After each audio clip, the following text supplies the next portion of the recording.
Alright, moving on to video number 2. I'm going to be talking about chapter 22, drugs for lipid disorders.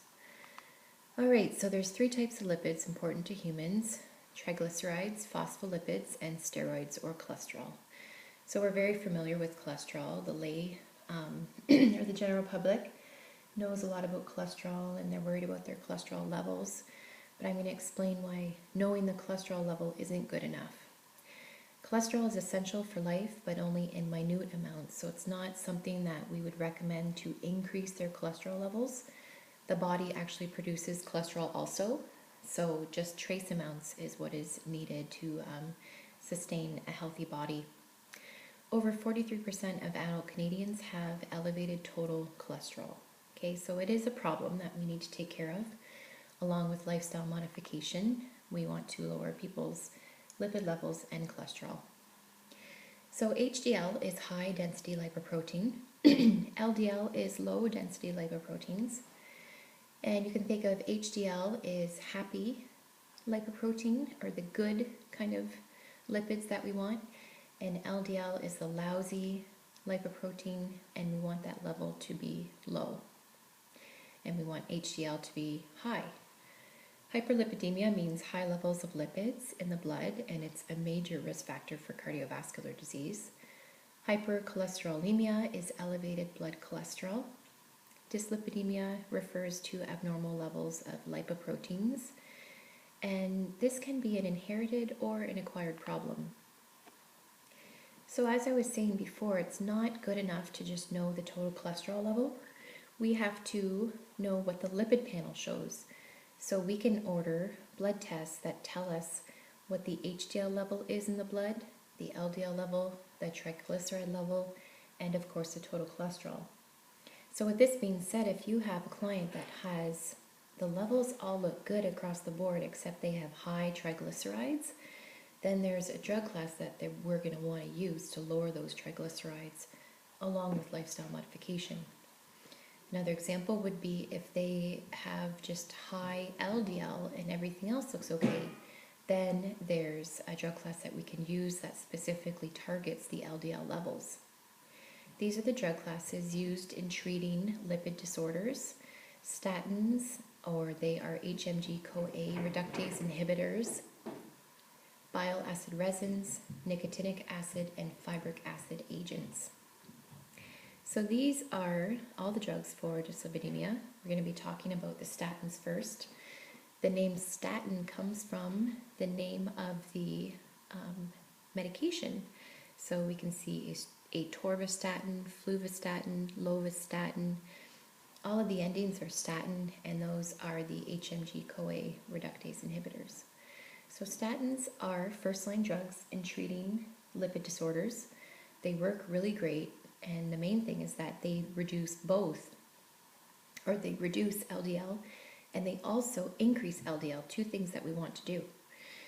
And they're usually administered at night because the body creates kind of synthesizes cholesterol mainly at night.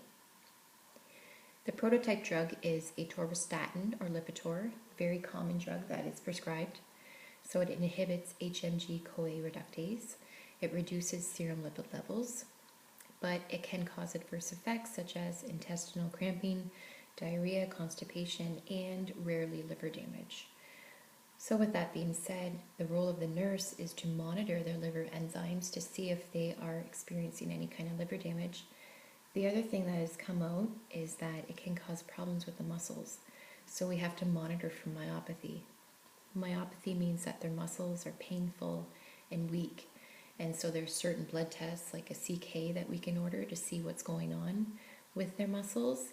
And if it's something that is really bothersome to them, or it's just persisting and not backing off, then we might need to switch them off of the statin. But that's an important question to ask your client, because they might think, oh, I just went for a long walk, or it's something else, but it actually could be from a statin that's causing problems with their muscles.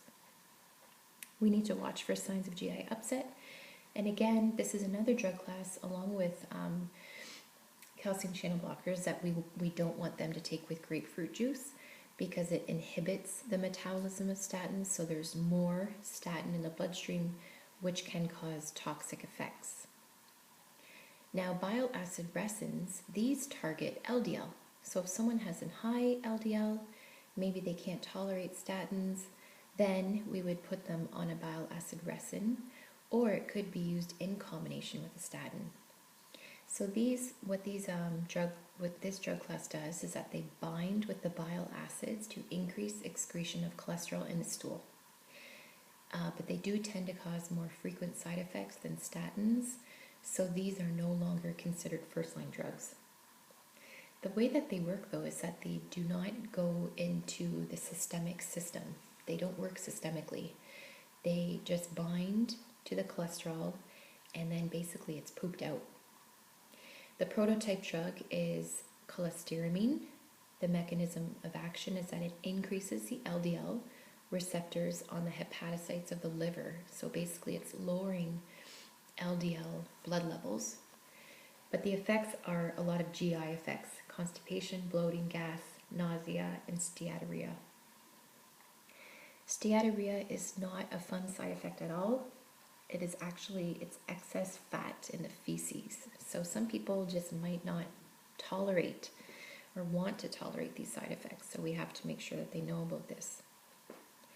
Niacin is a B-complex vitamin, and it decreases VLDL and LDL levels. So again, it's just targeting the LDL levels. VLDL is very low density lipoprotein, so it's kind of even worse than LDL. We want to monitor the client's liver functions, monitor for uric acid levels. So these medications tend to increase uric acid levels in the blood, which predisposes them to things like gout. We want to monitor their blood sugar levels if they're diabetic, and an important note is that it causes flushing and hot flashes in almost every patient.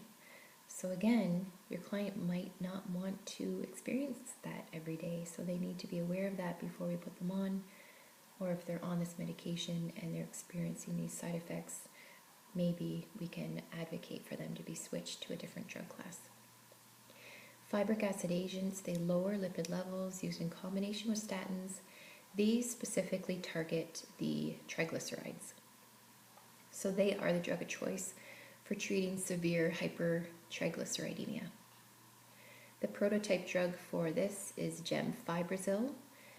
The mechanism of action is actually unknown, but it is used to treat severe hypertriglyceridemia, and it also reduces VLDL by up to 50%, so that's another good thing. Again, adverse effects are GI usually, diarrhea, nausea, cramping.